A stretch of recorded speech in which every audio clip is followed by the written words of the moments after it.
Ex-prisoners of Reddit, what was the scariest thing you saw whilst on the inside? Story 1. I spent a couple weeks in county jail. On the first day, when we were all being processed into the facility, unclothed, bend over, spread your cakes, and cough, we were told very succinctly to never ever even joke about self-unaliving while in the facility. Kind of like how you just don't say bomb on an airplane anymore. By day 3, I had a good understanding of the other guys I was locked up with. I was physically the biggest of the white guys in our pod, so all the white kids huddled around my table at meals to keep away from the Hispanic folks and the black folks. Yes, there are 3 teams in correctional facilities, whether you like it or not. There was one kid in the group that seemed underdeveloped mentally. He probably had a learning disability among other things, but he essentially acted like a 12-year-old. I'll refer to him as Jack. I knew early on he was going to get himself in trouble because he never stopped talking or moving, and he was rubbing everyone the wrong way. I tried to tell him to chill out and be invisible, but he was not understanding what I was telling him. I had been there a week when Jack finally lost his cool completely.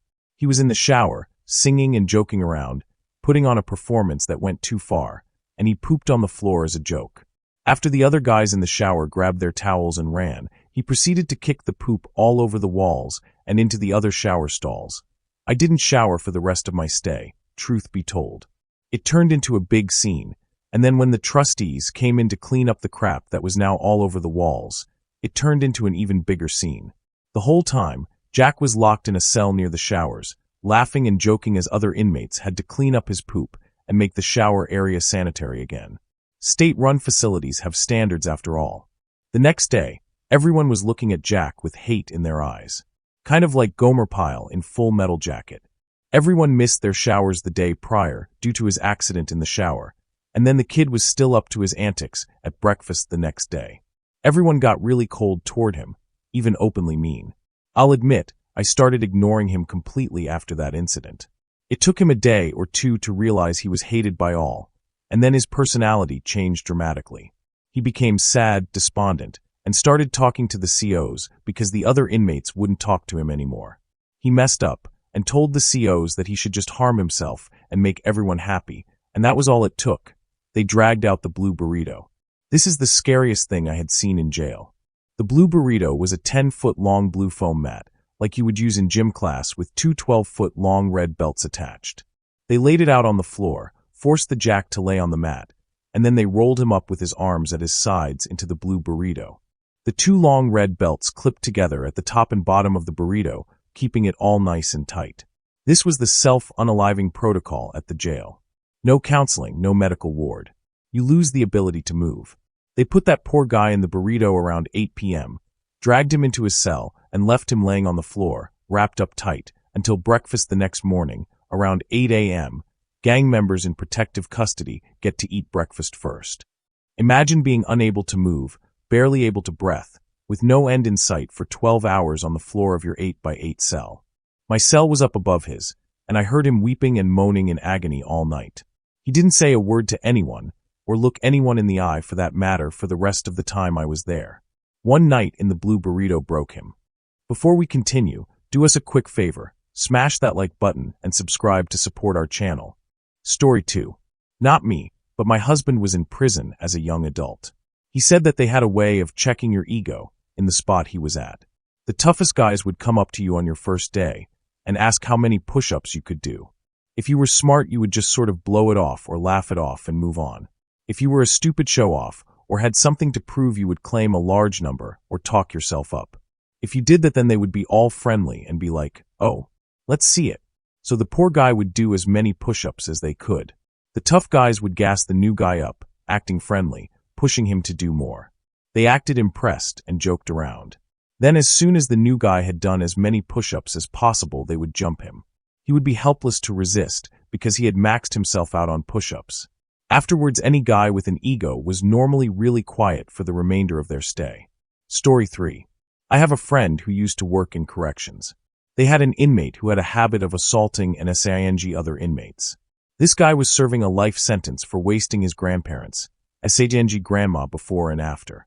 He had been in since the 1980s and nobody had been able to live with him because he was such a dangerous maniac. They decided to bunk him with a huge guy who was in for a ton gang-related offenses. My friend said that Department of Corrections figured that since the new cellmate was 30 years younger and covered in muscles, he would be able to handle himself. Within the first few days, the big cellmate asked for protective custody and claimed he had been SA'd. It seems that this old guy had made a bet with his new cellmate that whoever could do the most push-ups would get the better bunk in the cell. After our young gang member cranked out a ton of push-ups, he was so tired that he couldn't stop being forced to receive what followed after. Last I heard, guy had a room to himself. The SA was never prosecuted because the gang member was unwilling to testify because he couldn't risk people finding out. Story 4. I did a couple years when I was young and dumb. The craziest thing I saw was actually in the county jail and not the state prison.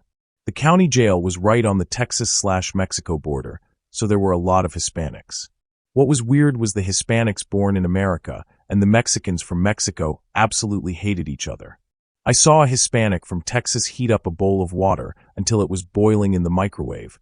We had microwaves in the tank. And he then proceeded to throw the boiling water on a Mexican and then jumped him. That dude's screams will haunt me forever. I also saw a guy take a blade from a small pencil sharpener, tie it to a toothbrush, and use it on a guy while he was sleeping. The guy lived, but it looked like a disturbing crime scene. Story 5. Where I was, the guard towers were armed with a variety of less than lethal firearms. A fight started on the breezeway, main walkway between units.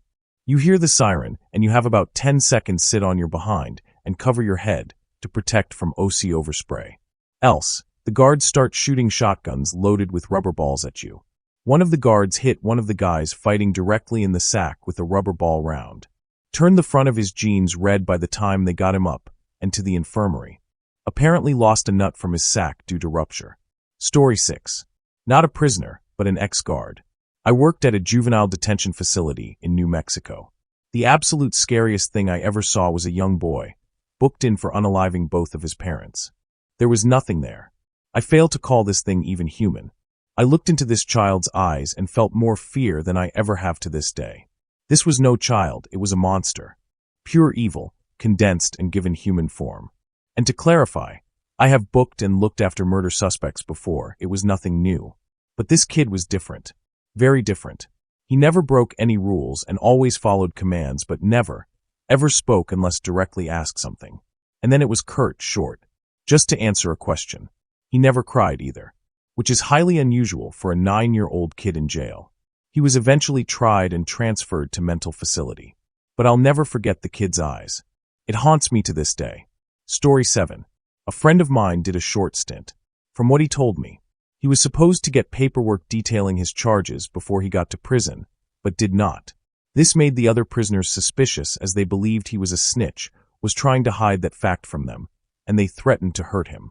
An old acquaintance of his was in there and assured my friend that he had nothing to worry about as they had been threatening him for months and nothing had happened. That night while my friend was making his bed, a few prisoners ran into his acquaintance's cell and jumped him to within inches of his life. They were bouncing the guy's head off of the concrete to the point that my friend could hear it. My buddy says that's the moment that scared him straight. Story 8. Obligatory, not a prisoner, but an ex-correctional officer. I once had to work overtime in a segregation unit. The first thing that happens upon entering this unit is we get a call that an inmate who was out on a medical trip was coming back in and was to be placed into a self-harm watch cell. This inmate had been taken to an outside hospital for cutting his arm from his wrist to his bicep. We placed him in the self-harm watch cell and went to find a bed mat for him, which was hard cause he couldn't have one with a hole in it while being on watch. He told me that if I didn't get him a bed mat in 5 minutes, he was going to start ripping stitches. I told him to wait, went to find a mat, and it had apparently been 6 minutes, cause by the time I got back, he had torn off his bandages and ripped out every single stitch in his arm. The blood was all over the place. He agreed to cuff up and went on his merry way back to the outside hospital. I later found out he had only initially done it cause he wanted to get out of prison for a while. That fact alone messed me up. Story 9. I was in jail once waiting to see a judge. They'd moved me to 3 different jails in 3 days for some reason. I wasn't a troublemaker and was only in for driving on a suspended license. But I am big and scary looking. Anyways, when they transferred me to court, I was handcuffed to someone serving life, and he was Aryan Brotherhood. I'm Hispanic, but look completely white and have a shaved head. He told me blacks were greenlit and that I had to swing on sight. If I saw a black man within reach, I was required to fight him, or they would beat or unalive me later. It was scary, and luckily the COs were aware and kept everyone separate until the green light ended. Story 10. Ex-CO here. Sorry if I'm not the target audience. Scariest thing I saw while working in a maximum security prison was this simple-looking middle-aged man who seemed nice at first, but was obviously very much insane. I was doing my rounds and he wanted to talk, so I talked to him for a while not knowing what to expect. I was working in a bay that day which is for housing general population, and C bay is the mentally ill population. This is important. I started talking to this guy and he introduced himself to me, and I told him my name, and he started telling me he was wrongly imprisoned as he did nothing wrong. I said, "What do you mean?" And he said he was arrested for something he didn't do, and now he's here. He looked like a sad, lonely white man, but average in every way. He could very easily be a cashier at a tractor store or something similar. Anyway, he started talking about his sister and how he loves to bang her and leave his smoothie inside her, and this is where things start to get uncomfortable for me. He then starts telling me more about his sister and how she is mean to him and is jealous of him and how she hurts him sometimes and she's mad at him for not wanting to have a baby with her. I don't like talking to him, so I try to make an excuse to leave, but then the weirdest part of the conversation happens. He starts the conversation over completely from the beginning. He tells me his name and asks me mine, and I'm looking at him confused, but tell him my name again anyway. He repeats the same story about his sister word for word, and yet again I try to leave, but he starts the conversation over again. He does this 3 more times before I just walk away, and he's still talking. Later in the day it's shave time, so I have to go around and give razor blades to the inmates who want to shave their faces. Afterwards I go around again and collect the razors, and I think I'm done, but I go back to the same man, and I notice he is holding a razor in his hand. I told him he needs to give me the razor now as shaving time is over, and he said he can't because he's not finished yet. I told him he was done shaving his face, and to please give me the razor, but he said he's done with his face, but wasn't finished with the razor. He slid it through the bars and pulled back when I tried to take it from him. He was acting like a child with a toy, and like I was a parent who wanted him to give me the toy. I held my hand open and demanded he give me the razor, and he kept saying, "No, I'm not finished yet." Keep in mind, I was 21 at the time, and he was 54, I think. I had about enough of his BS, so I very firmly said, "Give me the razor now, or I will go get another officer over here." He looked upset and promised to give it back when he was done, and he wouldn't be long, he just had to get the chip and the dirt out. I said, "What are you talking about?" And he said he's innocent, and then I saw his arm where he was cutting into it. He said someone put a microchip in his arm, and he has to get it out. He also said the chip was dirty, and he had to get rid of the bad vein where the chip was. As messed up as it was, I watched this man cut himself to pull it out of his arm. Imagine pulling up a guitar string about a foot into the air. I stared at it, he stared at it, and then he let it fall back into his arm like it was nothing. He didn't seem to have any pain from it either, and his facial expression looked pleased. I had a mini freak out, but kept my cool, and went to get my other officer to come get him before he did any more damage. I waited there while 2 officers came and escorted him to C Bay, where he should have been from the beginning. As he was walking away, he started the conversation over again, and the last thing I heard him say before he rounded the corner was, "I banged my sister." Some things they can't prepare you for in these places. After admiring his handiwork, he let the vein slip off the razor, and it snapped back into his arm. It didn't even faze him, and he seemed satisfied. I walked over to my other officer and said, "Hey, you need to come with me right now." He didn't want to come at first, but I was adamant and told him this guy is harming himself, and I need help now. He saw what the guy was doing and looked at me with an, "Oh, okay, you weren't messing around" expression, and then called for backup. I stayed with the guy while 2 more officers showed up, and they escorted him away to, I assume, the medical ward, and hopefully afterwards C Bay. I went home afterwards, and I tried to tell my sister what happened just to get it off my chest, and she wouldn't let me finish, and got upset that I would tell her something like that. I think what upset me the most about the incident was that the guy was completely average on every way. He looked like any random Southern man. He could have been a father or a brother, or an old friend you went fishing with on the weekends, but he was a psychopath. Nothing about him made me feel uncomfortable until he started talking about his sister. No red flags whatsoever when I started talking to him.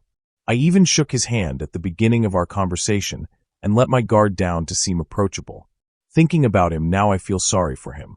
I wonder what happened in his life to make him so crazy. Dealing with his behavior made it seem like I was talking to a child in an adult's body, and I have a strong suspicion that he was abused as a child. I remember him saying that his sister was older than him, so maybe she was a part of the abuse. And before you ask, no, I never found out what his crime was that landed him in prison, and honestly, I don't want to know. We weren't supposed to ask the prisoners what crimes they committed, and after that guy, I kind of stopped asking. I worked on the Supermax security unit for one day just to see what it was like, and there was a man horrible things to children. I wanted to see what this guy looked like, but the captain said I wasn't allowed to know, but he did tell me the guy was a light-skinned black man. There was only one light-skinned guy there, and he was a total a-hole. He would kick his door all night and scream, and make it hard for anyone to focus in the unit. He also urinated on the floor thinking that would piss us off, but the door was sealed on the bottom, so it stayed in his room, and his plan backfired on him. I also met Brian Nichols. That was fun. And no, I don't work there anymore. That wasn't a good time in my life, and I'm happy I moved on from that. Would I ever go back to working in a prison? Yes, for a while, but I'm definitely not making a career out of it. Prison work pays quite well comparatively, and it feels good to have stable income, but the risk is very high for any number of things to go wrong. I had to stay 6 hours past my shift one day because a ladle went missing, and we had to put the prison on lockdown to find it so an inmate couldn't use it as a shank. Thank you for reading and for my first gold. I'm glad I got to share my experience with you. Story 11. I saw a mentally challenged person, not able to understand simple commands, be beaten with flashlights. We were in release processing, and the gates were broken. We were told to stay inside the cells. No one wanted to mess up because we were about an hour from being let out, which they do in batches. This guy had someone he knew in the cell across from his. He kept trying to go in there. The guards kept putting him back and getting more and more pissed. The inmates were getting mad too, afraid that he would mess up the release schedule, and several people started threatening the dude. I could see by the glaze in his eyes that he had not a clue what was going on except he wanted to see his friend. The last time he walked out the cell door, inmates were screaming for the guards because no one wanted the release be messed up. 6 sheriffs came and got him under control. He had getting pounded with a flashlight with his head on the concrete. It definitely messed the release, and we all stayed another 36 hours while they cleaned it up. Story 12. This isn't my story, but my uncle. We'll call him M. Now M went to jail for possession of heroin. He was addicted to it at the time he went to jail. He was in prison for almost 2 years. Now M had friends who were in jail before, so he knew to stay out of the way and out of sight. One day a new inmate was brought in. He was put in the cell right next to my uncle's. Immediately when this guy was brought in, hostilities went up fast. Everyone glared at this guy. M noticed everyone was glaring or threatening this guy. My uncle M asked around as to why everyone hated this guy, confused as hell. Turns out the guy essayed children and lived them. He was serving a life sentence. One night M wakes up to the sound of beating. He can hear all of this from his cell. One of the prison guards had let himself in to beat the PDF file up. As my uncle was in there, he saw and heard this guy go through it. He didn't say anything because he believed the guy deserved it.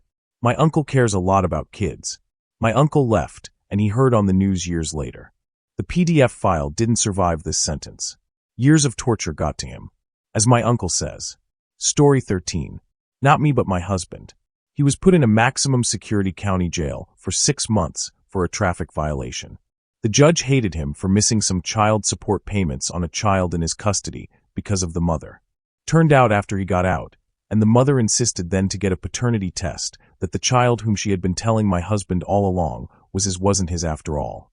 Anyway, while he was in there, he would play spades with the other prisoners, one of which was a convicted for violent crime. My husband is 5 feet 7 inches, and at the time about 200 pounds, not muscle. My husband was winning, and the guy said something along the lines of, "I should punch you in the face." My husband glibly replied something like, "If it makes you feel better." The 6 feet 2 inches, 210 pounds, muscled guy stood up and punched my husband in the side of the head. My husband's head turned with the punch, but he remained seated. Waited a moment, then turned his head back forward, looked at the guy and said, "We still playing?" The guy sat back down, and my husband shuffled the cards. They then continued to play for the rest of the afternoon. The guy never played with my husband again, and the day my husband was being released, the guy approached him and said something like, "I'm glad you're leaving because I've been worried since I punched you that you were going to take me out one night in my sleep."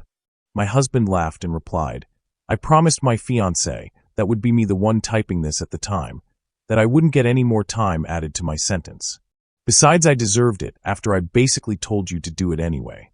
So not the scariest thing my husband saw, but definitely the scariest thing the murderer saw while in the county jail. Story 14. So a while back, I got a DUI in a neighboring county. At the time, I was in a really rough place mentally and made the bad decision not to show up to court. I basically thought, whatever, they'll have to come find me. A couple months later, I got into more trouble in my home county and ended up getting arrested. That's when they realized I had an outstanding warrant, and I got transferred, extradited actually, to that other county's jail. Let's just say, it wasn't a pleasant place. One night, I was in my cell on the second tier, and they brought in a new guy. Right away, he was loud and disruptive, asking for calls, food, just generally being aggressive and causing a lot of tension. At some point, a correctional officer came up to talk to him, and after that, things escalated fast. The guy started yelling through the door, making very serious accusations and getting increasingly loud, banging on the door, shouting over and over. It was intense. Eventually, a CO returned and used what I assume was pepper spray through the small opening in the door. The guy was clearly in distress afterward, coughing, gasping. After a while, they pulled him out, took him to a shower area to rinse off, and eventually transported him to get medical attention. It was a wild and honestly disturbing experience. Definitely a wake-up call. That night stuck with me. Story 15. At one point during my time locked up, I ended up in a pod that housed members of two major groups. It was officially designated as a security threat group pod. Now, I wasn't affiliated with any group, but because of overcrowding in the state system, I was assigned to an open bed there. I wasn't alone, there were a few other unaffiliated guys, but we were definitely the minority. Now to the story. One day, the entire pod, probably around 70 to 100 people, was out in the common area, just doing their usual thing. Then out of nowhere, a guy runs up to someone I knew, a white dude named Mutt, and hits him in the neck with a mechanical pencil. It didn't seem to do major damage, but a fight broke out right there. Here's where things got tense. In that environment, people tend to stick with others of their background, and fights like this can quickly escalate into something much bigger. As this fight went on, the energy in the room shifted fast. A few other scuffles broke out around the pod, people getting involved, emotions running high. I remember standing there thinking, this could spiral into something way worse. Honestly, I thought it might turn into a full-on riot. But somehow, almost surprisingly, the fights just stopped. No guards came in. No alarms. It was like the chaos just fizzled out. Looking back, I'm still not sure how or why it de-escalated so quickly, but I was seriously relieved. It was one of those moments where you realize how fast things can go from calm to dangerous in that kind of setting. Not the craziest story maybe, but it stuck with me. And yeah, I know I'm not the greatest storyteller. Just keeping it real. Story 16. This isn't a prison story, but it's one of the most disturbing things I've ever heard, and it really stuck with me. A close friend of mine used to work in an industrial steel factory. It was tough, physical work, and he was being trained by a man originally from Honduras. From everything he told me, this guy seemed great, friendly, hardworking, patient. My friend said he helped him learn the ropes and seemed like a genuinely good guy. He was older, married, and had a daughter. He had gone through the legal process to adjust his status in the country and seemed to be living a normal, honest life. Then, a few weeks later, that same man showed up in the local news. It turned out he had been arrested for something horrific involving his own family. I won't go into detail out of respect for everyone involved, but the charges were extremely serious and deeply disturbing. My friend, who later worked in a civilian role with law enforcement, said the man had a very rough time after being taken into custody. In prison, word gets around, and people don't take kindly to crimes against children. What he went through inside was reportedly brutal. It was one of those moments where you realize how people can wear masks, how someone who seemed so normal could have such a dark side. It shook my friend up, and honestly, it shook me up too. Story 17. During one of my stints, I witnessed what was easily one of the wildest fights I've ever seen, and it all started over a card game. There was a big game going on, and the pot had stacked up with a ton of canteen items. Stuff like chips, ramen, soda, chocolate bars, the kind of stuff that really matters inside. Tensions were high, and at some point, one of the guys, we'll call him Guy A, got accused of cheating. He denied it, but the table insisted on checking his hand, and sure enough, he was caught red-handed. Two other guys, let's call them Guy B and Guy C, decided to pull him aside to talk, and somehow convinced him to come back to their cell. No one knows why he agreed, but he did. Not even 5 minutes later, all three of them come stumbling out of the cell, and it's chaos. Guy A is getting beat down hard. One of the attackers used a small radio, about the size of a fist, as a weapon. It broke apart mid-fight, and the pieces were being used as makeshift weapons. Guy A was bleeding badly, and it looked pretty serious. Definitely not your average fight. Before long, the response team, what we called the Goon Squad, came charging in. Pepper spray and tasers were flying. Guy A was already on the ground at that point. Guy B gave up after being sprayed, but Guy C? He wasn't going down easy. This dude was huge, probably about 6 feet 6 inches, always in the yard, never skipped rec. He tried to charge at the officers and got hit with a taser. Still didn't stop him. They sprayed him again, hit him with another jolt from the taser, and only then did he finally go down.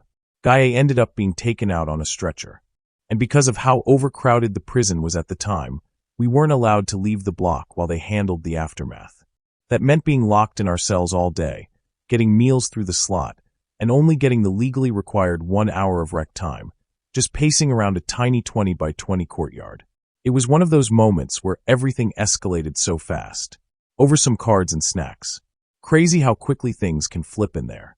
Story 18. Officer Blameyer. Even among the correctional staff, his reputation stood out, and not in a good way. He had a presence that made people tense up. Even other officers seemed to keep their distance and avoided questioning his methods. One evening, something happened that I'll never forget. He gathered everyone from the unit and had us form a circle. Then he called one of the inmates, someone I knew, into the middle. We didn't know what was going on at first, but the tension was thick. Turns out, that inmate had apparently said some things about Blameyer to other staff, accusing him of corruption. Word got back to Blameyer, and this was his way of making a statement. In front of all of us, he began berating the guy, loud, aggressive, full of threats and insults. And then it escalated. He took out his baton and hit him, hard. The first hit alone left the guy visibly injured. It was clear he wasn't getting up anytime soon. We were all forced to watch. No one said a word. No one moved. That display wasn't just punishment, it was a message. A warning to everyone else about what could happen if you stepped out of line or called out the wrong person. To this day, I can still see it in my head, how fast it escalated, how silent the room became, and how powerless everyone felt. That wasn't about discipline. That was control through fear. Story 19. I've never been to prison, but I did spend a weekend in a holding cell, and that short experience was more than enough. On my first day, there was a guy clearly going through heroin withdrawal. He was completely unresponsive, obviously in rough shape, and clearly needed medical attention. Instead of helping, one of the correctional officers started getting aggressive with him. That's when another guy in the cell stepped in, telling the officer to calm down. The response: they threw both of them in solitary. The guy who stood up came back later with a badly swollen and bruised face. The one who was sick, he never came back. I still wonder if he got the help he needed, but honestly, you never know in there. Later, when they were grouping us together to appear in front of the temporary judge, things got even more chaotic. There was an older gentleman with one leg in our group, and while we waited, he had a serious seizure right in front of us. It was a scary moment, and no one seemed in a hurry to get help. They crammed all 15 of us into a tiny holding cell that looked like it was made for maybe 2 people, tops. And just to make things worse, someone decided to do crap their pants, and the smell was absolutely unbearable. We sat like that for over an hour. Let me tell you, jail is not the place anyone wants to be. Even just a weekend was enough to give me a whole new perspective. Story 20.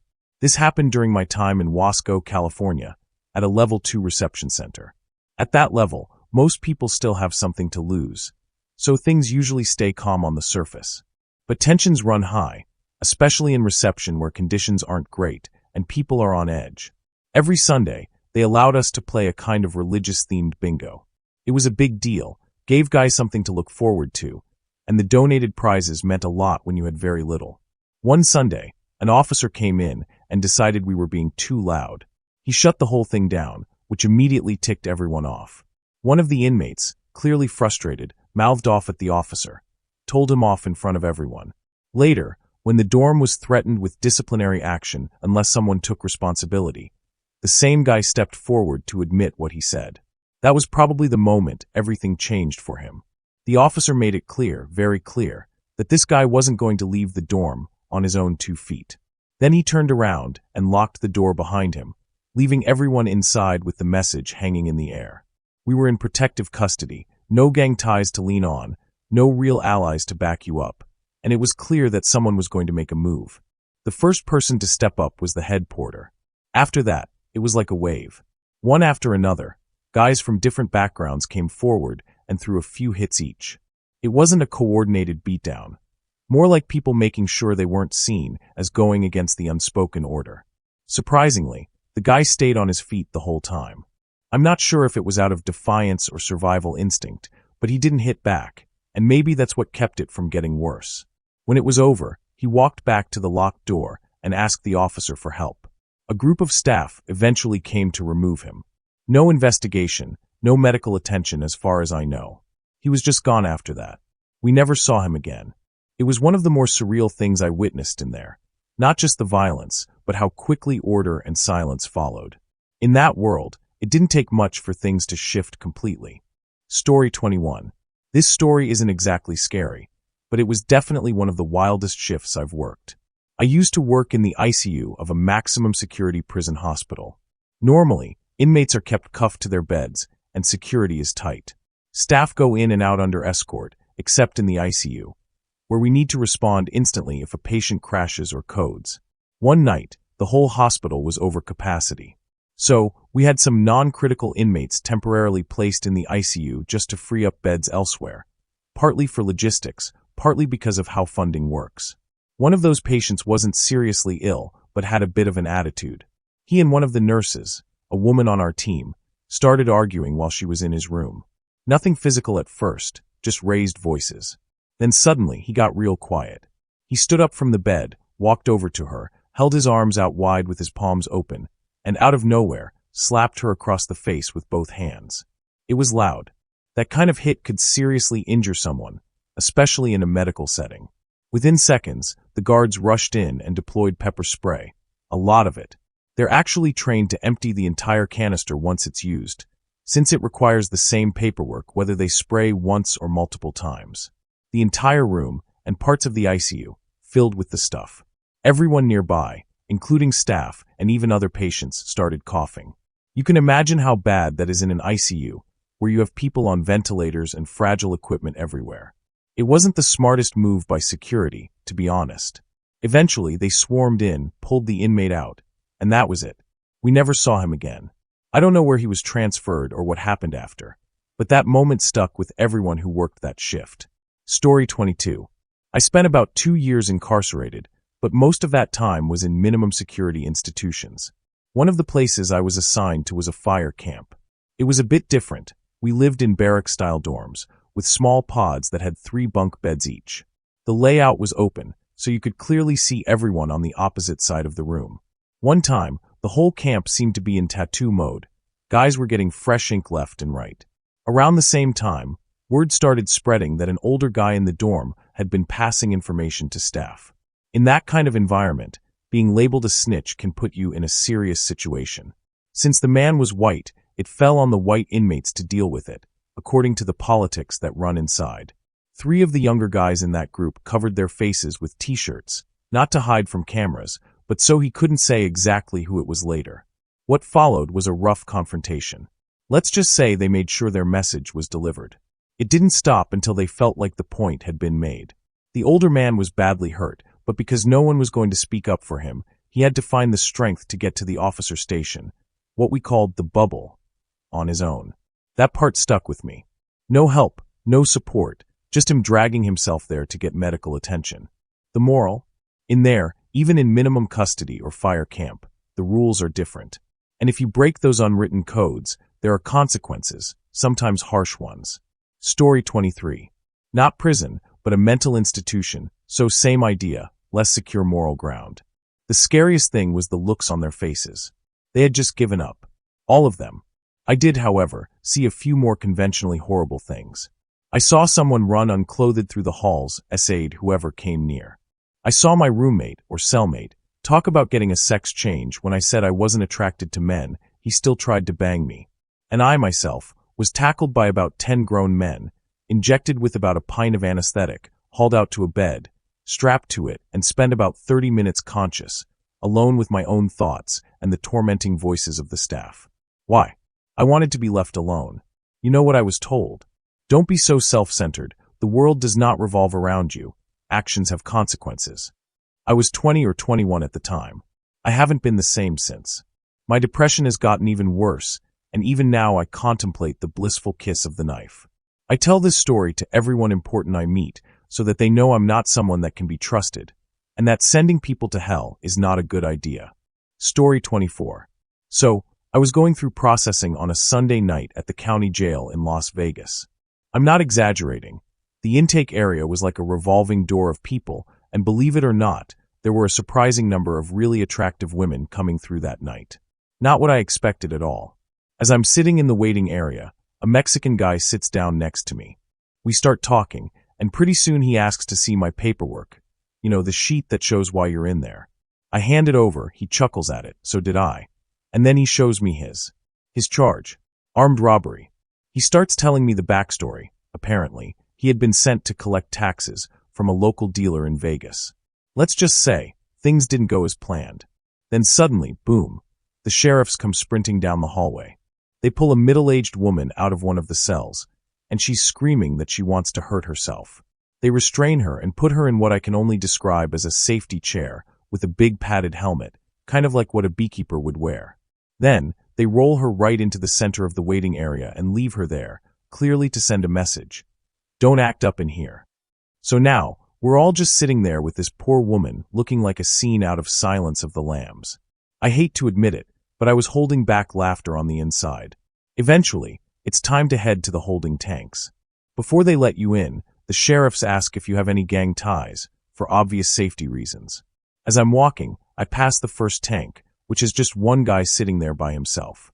Then I get placed into the second tank, which is packed, probably 20 people, most of them sleeping on benches or the floor, using rolls of toilet paper as pillows. I find a spot, try to relax, and that's when I notice the TV blaring. And what's on? A marathon of cops. All day. Just bad boys, what you gonna do? On repeat. The irony was unreal. When breakfast finally rolls around, everyone gets handed a sandwich, but not just any sandwich.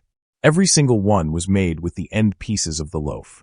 Just 2 crust ends slapped together. It was almost comical. People started chatting as the morning went on. One guy turns to me and says, "Hey, did you hear what happened in the tank next door?" I said, "No, what happened?" He goes, "Man, someone in there just stood up, dropped their pants, and well, used the bathroom in the middle of the room." Then he smeared it on the walls. Naturally, the staff cleared everyone out and moved them to our tank. And that guy, he got to enjoy a whole tank to himself for the rest of the night. Story 25. I just got out of county jail yesterday, all thanks to my absolutely unhinged ex-boyfriend. Long story there, but what really stuck with me was something I witnessed right before I was released. There was this one inmate housed in a single cell right next to the intake and release desk. You couldn't miss him, not just because he was isolated, but because he had the loudest, most booming voice I've ever heard. Think Old Testament prophet on a mountain energy. He spent most of the day yelling about how the correctional officers were breaking laws, demanding money from people who weren't there, and shouting out intense biblical quotes, or at least something that sounded like them. At one point, I had to walk past his cell to get checked out by the jail nurse, and I made the mistake of looking inside. Let's just say, the man had turned his cell into absolute chaos. The walls were smeared with all sorts of mess, food, bodily fluids, just total madness. He was completely unclothed and pacing the room like a wild animal, snorting and clenching his jaw like he was ready to charge. I couldn't help but make eye contact. Huge mistake. The second our eyes met, he lunged full force at the door, slamming into it like a bull. I panicked and bolted straight into the nurse's office. Thankfully, The officer escorting me understood the situation and didn't get upset at me for suddenly sprinting off. It was one of the wildest, most surreal moments of my life. And honestly, a terrifying reminder that jail is no joke. Story 26. I used to work as a correctional officer in a county facility that also housed state inmates. So we had a mix, people awaiting trial, folks doing short sentences, like 11 months and 29 days or less, and some nonviolent offenders serving longer terms through a partnership with the state. One of the most memorable people I ever met during that time was a guy serving a 10-year sentence. With good behavior and trustee status, he was set to do about half of that. He stood out immediately, not just because he followed the rules, but because he was genuinely respectful, humble, and honestly one of the most grounded people I've ever worked around. He was assigned to kitchen trustee duty, working alongside 2 older women who had probably been running that kitchen for longer than anyone else on staff. There were also a couple of other trustees in for smaller charges, but this guy, let's call him Jesse, was doing time for getting caught selling some MDMA while trying to make his way through college. What made it wild was the amount of trust involved. Jesse had access to kitchen knives, heavy equipment, and a back door that literally opened to the outside loading dock. I was there to ensure no one tried to escape. And not gonna lie, if I were in his shoes, I would have been tempted to walk out myself. But he never did. Never even came close. Jesse, if you're out now, and you should be, I hope you're out there living a good, peaceful life. You earned it. Story 27. I worked at a state prison for a while, and needless to say, I saw some things that really stuck with me. One time, I was stationed in one of the yard medical units when an inmate came in needing emergency attention. He was a big Celtics fan and had a shamrock tattooed on him. Unfortunately, an incarcerated group in the facility also used the shamrock as part of their symbol. They gave him a choice, either join up or remove the tattoo. He refused both. Let's just say, they took matters into their own hands. He ended up in medical needing serious treatment. Another situation involved an inmate who didn't get properly classified when entering the facility. He had connections to a well-known group, but was mistakenly placed in general population. He started throwing his weight around, making demands. One of the other inmates talked back. The next day, that inmate was sent to our emergency unit with severe injuries. Sadly, he didn't make it. The investigation that followed revealed the misclassification and likely helped prevent more incidents like that. The last story that sticks with me was a bit surreal.